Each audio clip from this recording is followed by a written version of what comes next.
Ladies and gentlemen, welcome back to the podcast. Listen, I'm excited for this one because my daughter was literally watching her YouTube channel last night. It just threw me off guard. We got the one and only Corinne Victoria in the building. What's going on, fam? Hi. Listen, I'm excited for this one. I know everyone, they're headed to the show notes. What happens on this show is that so many times people go to the show notes, they start clicking, they're trying to figure out who you are. I just talked about your YouTube channel, Just Being Coco. Like, let's jump back though. Like, who was like Corinne growing up? Like, where are you from? So I'm from Chicago, Illinois, born and raised. This is where I still reside. I have always been into acting. I wasn't able to explore it a lot when I was younger as much as now, which is what I love. So I'm happy that I'm finally able to dive into it. But acting has just always been my first love since like third grade. I was in my first play, which was Beauty and the Beast, but I always knew that I love writing as well. So yeah, this is where I am now, just doing it now. Hey, listen, she being humble. You doing it, all right? You over 300,000 subscribers. We'll get into that. I think it's important though, right now, to like speak to like that. I think sometimes we grow as an adult, we forget that young girl growing up and things that we liked. Like as you were, going through childhood, how did you know, acting is something that I seriously want to pursue? So I knew because I was always very creative. And that's why I always tell people also to watch your children because their creativity can open up so many doors. So I always was a little bit different, a little quirky, goofy, funny, making people laugh. And then when I first got my first gig in Beauty and the Beast when I was in third grade, I told my mom, I was like, I love acting. Like, it's like you almost can create this other character that's not you and just do it and just be somebody else. And it's all imaginary. But I just knew from that point, like, this is my purpose in life. This is my call. This is what I need to do. And I just went from there. Yeah, that's rare. Like that self awareness is key. I remember, when I was younger and I was in second grade, there was this play. Not even a play, it was a book. It was called like Burr Rabbit and like the Turtle. Man, I read the hell out of that book. And I actually won a contest as like the best reader in the class. At that particular time, I had no idea. Maybe how, some of you listening to this right now, I had no idea that me reading a book in a certain way would lead me to podcasting, interviewing dope people like yourself. So I'm so glad you talked about that. So at third grade, you do this play, you realize you got some skill, you realize you got some talent. Like, take us through like Corinne going through like high school, like what happened at that particular age where you say, I want to continue to tap into that. So in so went through grammar school. I still wanted to do acting. So my parents were not like very big on it. That was just their. Nobody in my family is very creative like me. So I didn't get the most support that I would have. Now they were very loving, very caring, everything. Like, I love my parents, but I knew this is something that I wanted to do, and it was something that they did not want me to do. Like, my dad is from Ghana. And usually people, when they come from across the country, they're very big on like becoming a doctor, an accountant, a lawyer. Like, that was his thing because they come from having nothing. My dad was very poor and he came here for the American dream. So I went through life with the struggle of not having that support that I would have loved. Like, of course I had it from friends and stuff. They're like, you so funny. Like, you got to go to LA one day.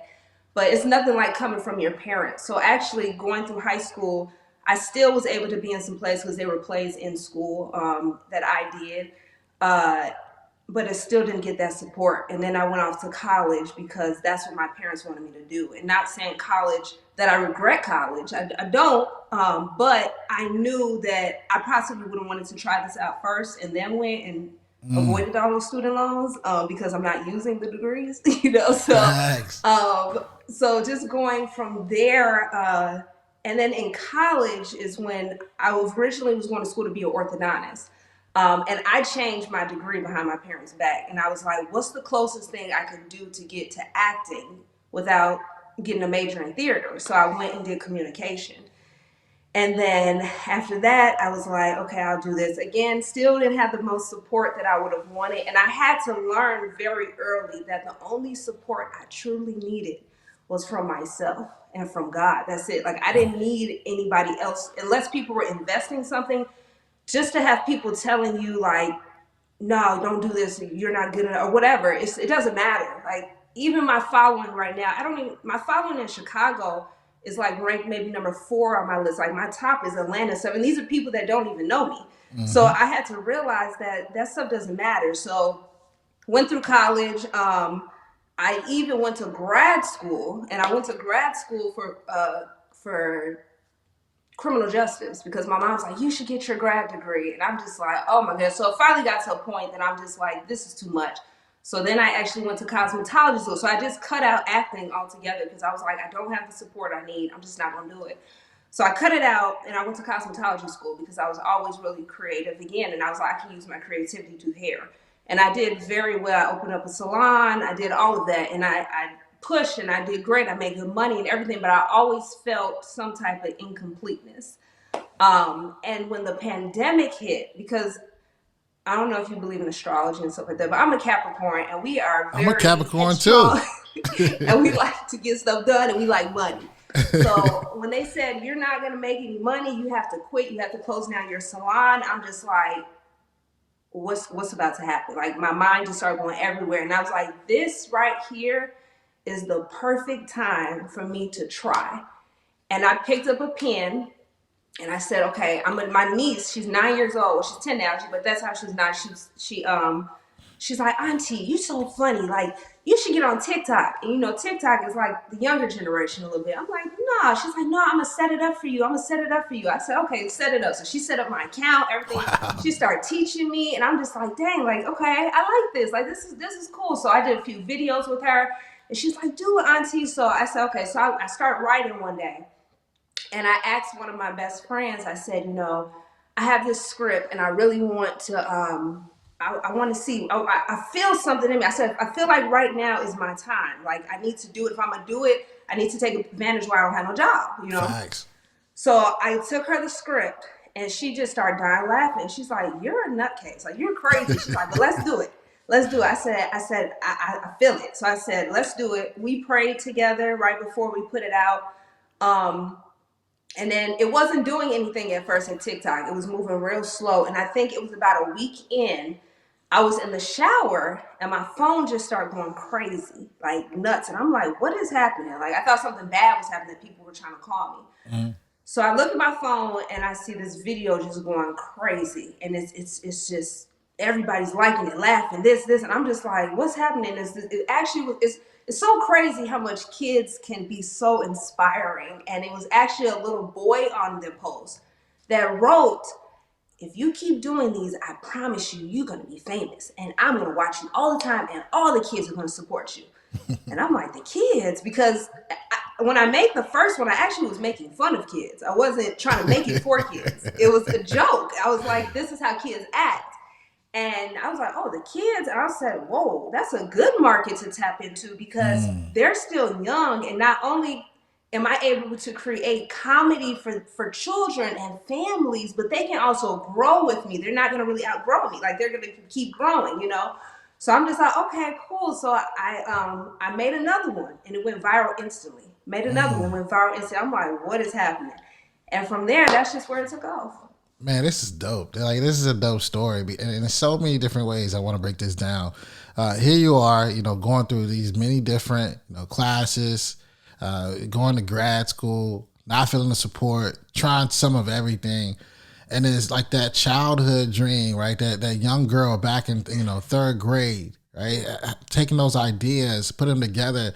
But also, like, it's following you. Like, you talking about, hey, she set up, you need to set up your whole TikTok account, just taking a shot. So many of those things are just so relatable to a lot of people. How important is it for people right now that are, listening to your story? How important is it for them to truly step into what's been calling them? Man, it is so important.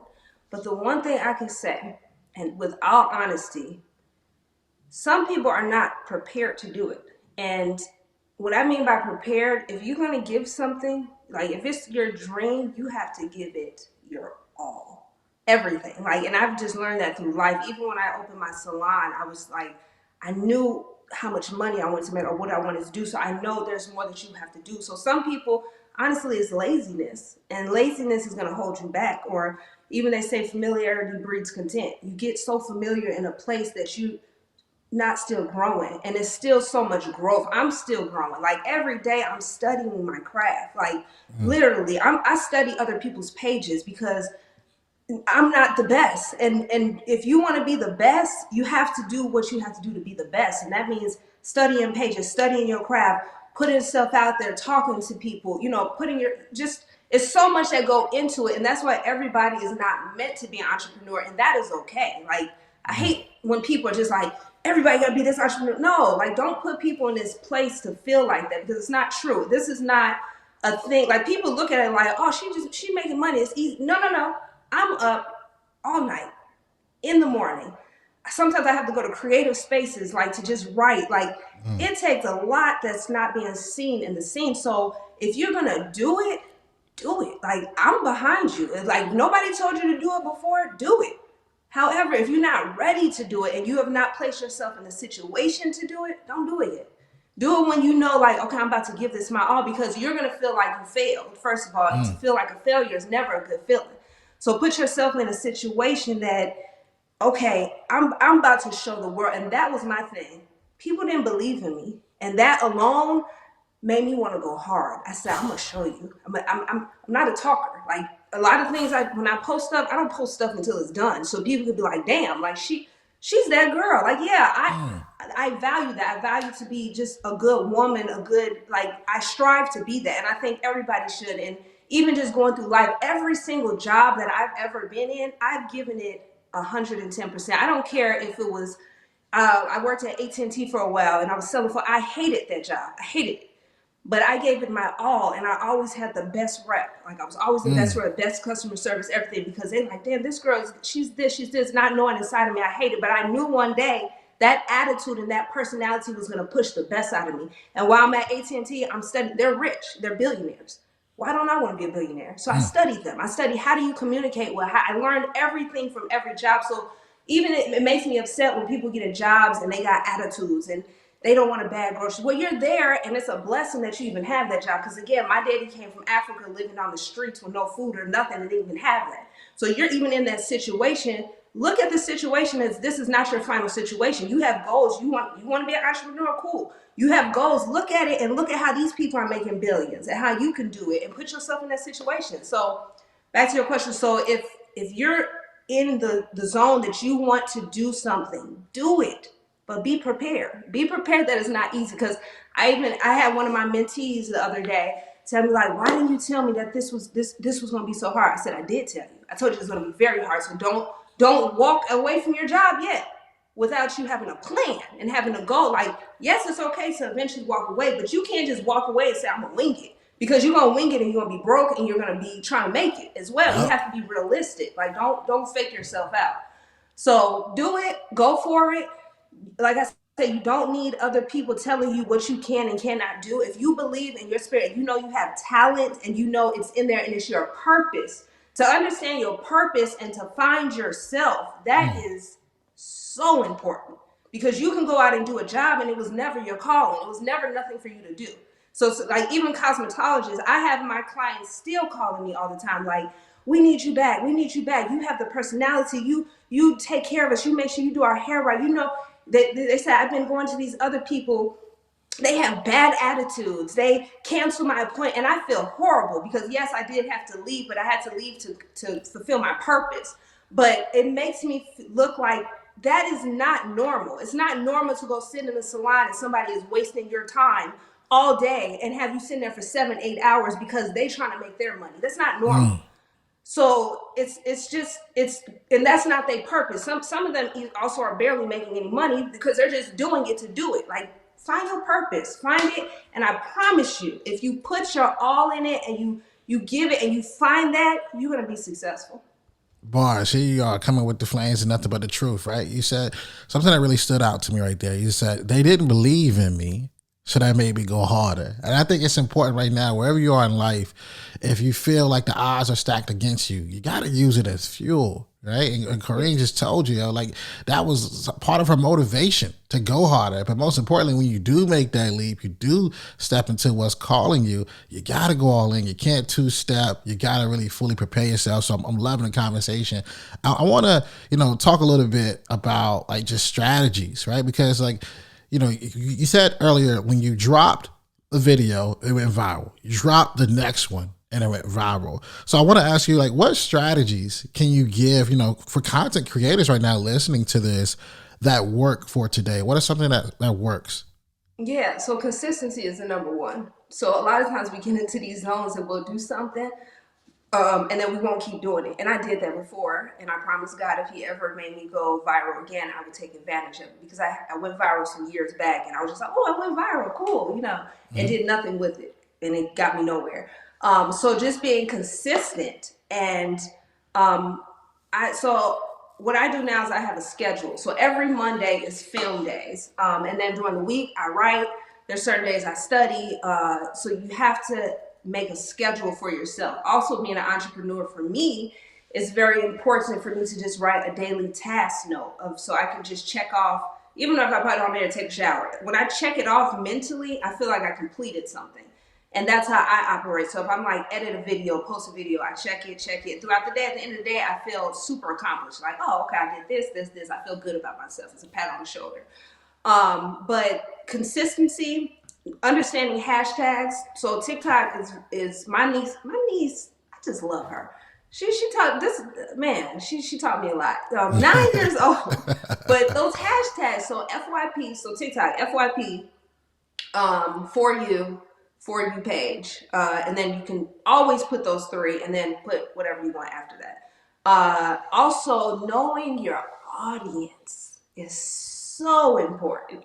So I have a children's audience, right? So it wouldn't make sense for me to put cursing on there or my booty out or so it doesn't make sense to do that because one, their parents are going to see it and be like, "What are you watching?" And it's going to be confusion. So I get thousands of parents writing me all the time, like, "Thank you so much for being a black woman and putting Facts. something out that my black children, I mean, other children watch it too, but can watch and I can feel safe Yep. knowing that they're going to watch this. It's not going to be sexual. It's not going to be cursing. It's not going to be something negative. But yeah, Coco, she's a little, she gets into stuff or whatever, but she's not teaching them to be bad because clearly she gets in trouble when she does this thing. She actually should be teaching them what not to do. But it's nothing is ever like for a parent to feel like they just can't trust their kid with it. So understanding your audience is so important. And I see that all the time. And sometimes I won't even know people, but I'll inbox them like, hey, I was looking over your page. I think it's best like you separate that, because I've also looked at some other YouTubers who have a kid audience too, and they do that, and I see their numbers have plummeted, and it makes sense. So understanding your audience, hashtags, what else would I say? Consistency and just putting out. Oh, get you a ring light. Ring lights are so important, especially for new beginners. Have a good cell phone quality. Get you a ring light and just use it like lighting. And you have to understand with the human eye what is attractive. So people are automatically attracted to certain things. So if your lighting looks good, if your backgrounds look good, if you're not just throwing stuff together, honestly, my 1 minute videos and stuff, sometimes, well, in the beginning, used to take us like 3 to 4 hours to make because I'm very particular, but I understand humans. Like we're naturally attracted to attractive things. So you have to make people want to keep watching. So for me personally, with my videos, my trick, what I do is that since my thing is comedy, I always have something funny in the beginning, the middle, and the end. And what that does is that keeps your audience attention because they want to find out what's going to happen next. So if you put something funny there, you can't bore them in the beginning because they lose interest. Humans, their interest is, especially Americans, our interest is like quick. Like everything, like you need to catch it in the beginning or we checked out. So catch your interest quick. Don't put everything in the beginning. Save some for the middle and put the boom at the end so that they want to go there. So that's what I do. It's worked for me. Try it out.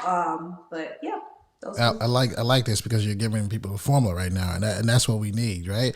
Like yeah. when you look at the stats and what you've been able to do, 120 million views on YouTube, 1 million followers on TikTok. Like people always say, you said it earlier, is TikTok just for kids? It's not just it's just for a certain person. Like why should we be paying more attention to TikTok? Man, so TikTok is actually, since it's more it's a lot more fresh than Instagram and and Facebook, but TikTok can really create a platform for you. So TikTok does not pay a lot of money. They do pay a little something, but that's not where your money is made. Your money's made on YouTube or Instagram stuff through stories and feeds and all that when you get monetized. But TikTok has the ability to push your videos to a mass amount of people quickly. Like it's capable of doing that. And once you just have to do the work to get their attention, to make them go to your page. But what I was doing in the beginning with my TikTok is I would just post little snippets that were enough to be funny and enough for people to say, "Oh, I want to see more." And I say, to see more, go to YouTube, because I know YouTube is where I make money. Like that's where I had to quit my job. So you give them little snippets. They're like, okay, I want to see more, and then they go subscribe, and then they watch it on there, and that helps your views, and then that also helps YouTube push you out to more people so they can look at your videos as well. But TikTok, I'm telling you, if you don't have a TikTok already, get a TikTok. I don't care if you're selling bundles, if you're doing lashes, whatever. Get a TikTok. Literally, those little 15-second videos. And also, the great thing that TikTok has is you know how you can use people's sounds. Now Yeah. Instagram is doing that as well, but using people's sounds that are big already, and you use it, and then it can push you up. Like get a TikTok. Don't think it's just for kids, and that's what I was on. Like, oh, it's just for kids, but hell, the kids are the one that are helping me. Like that's my audience. So if Facts. you end up getting a kid fan base too, like don't knock it and be like, oh, I don't want to mess with these kids. Like no, like look at it as an opportunity. Like okay, this might be dope. And the dopest part, what I'm trying to do now is that because I am a big influence on children, it allows me to be able to talk to them. So I did a video recently about racism and just understanding it and learning how to be a nice person, because a lot of times kids are so mean. So I know that what I can do is like talk on bullying, talk on just different things that kids are facing, because kids face so much, and a lot of times parents kind of knock it out. And it's crazy because some of these kids actually, like, they love Coco. They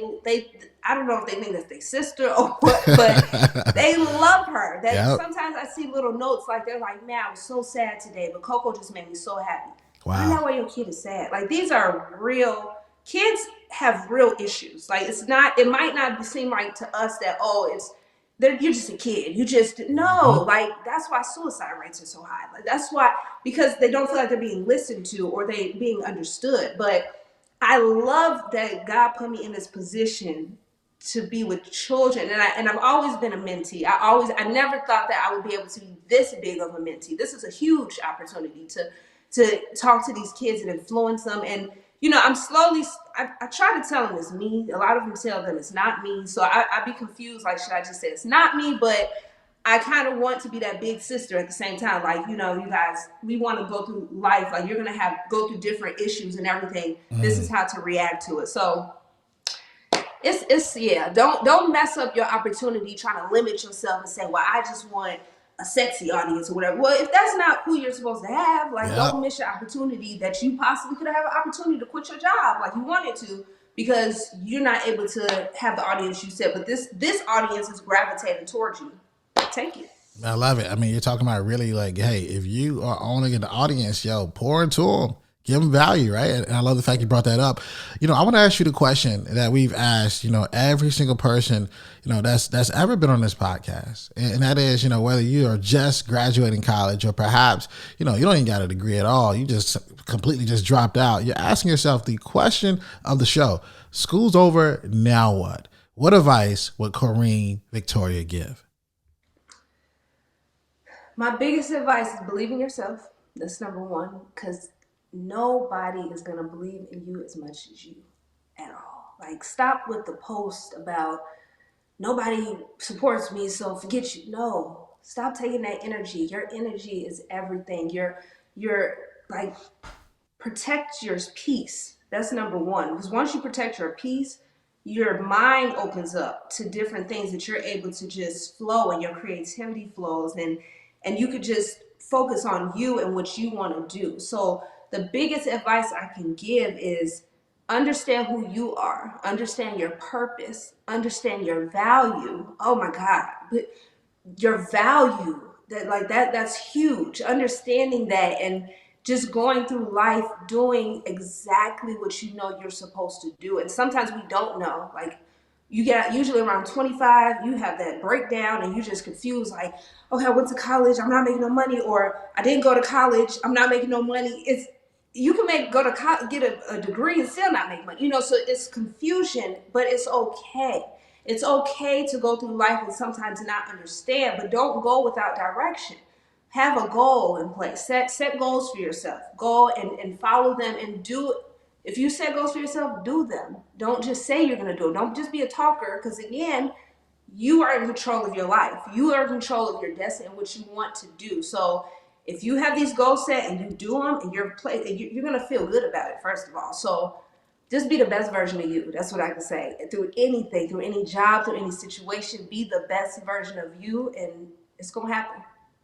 Man, that's real, right? Be the best version of you. It's going to happen. Listen, Corinne, I want to give you your flowers right early out the gate. Like, I think you're just starting something that's going to be incredible. And I think, your growth and over the last year is really just the beginning. I see collabs, I see book deals, I see Tyler Perry beating down your door. So I want you to continue, to keep, as you say, consistent in it and keep applying that pressure, because we need more of you. We need more of those examples, more of that influence, but also making sure it's getting to the kids in the right, correct way. So first of all, I just want to thank you for being on the show today. Absolutely crushing it. And right now, somebody's like, you know what, Shawn, I want to know more about her. Like, just give us all your social media platforms, and how can we stay in touch with you? Thank you. I honestly appreciate that. And I receive everything that you say. I receive it. As far as just this going further, and my biggest thing too is opening opportunities for other people. Like, that's big for me. I'm not a selfish person. I'm not a person who's going to sit back and be like, I did this. I know this is a blessing, first of all, for me. And I know that I want other people in the same position. I want other people to grow. I want other people to see opportunities. And that's huge for me. So I receive everything you're saying. And with all my heart, I've always promised to God that I will continue to open up doors for other people and make sure that they know that they are loved, that they are needed in this world, and our value matters. So thank you. Oh, you're welcome. Absolutely. And I mean it. And people want to know, okay, where I find the show? Where can I find our social media? So just shout out your handles. Yeah, so my Instagram is Corinne. So it's CORINNE Victoria, VICTORIA_. And that's my TikTok too. So Instagram, again, CORINNE. So it's like Corey. And then Victoria_. And then same thing for YouTube. It's all the same, except YouTube doesn't have the underscore. But the show is called Coco Just Being Coco. But everything is Corinne Victoria. Love it, love it. Appreciate you for being on the show. Absolutely crushing it today as expected. And for those of you that are listening, always remember, dream it, believe it, go out and get it. Hey, what's up, fam? Thanks for watching. Don't forget, hit that subscribe button, smash that like button. We'll see you next week here at School's Over Now What. And always remember, dream it, believe it, go out and get it.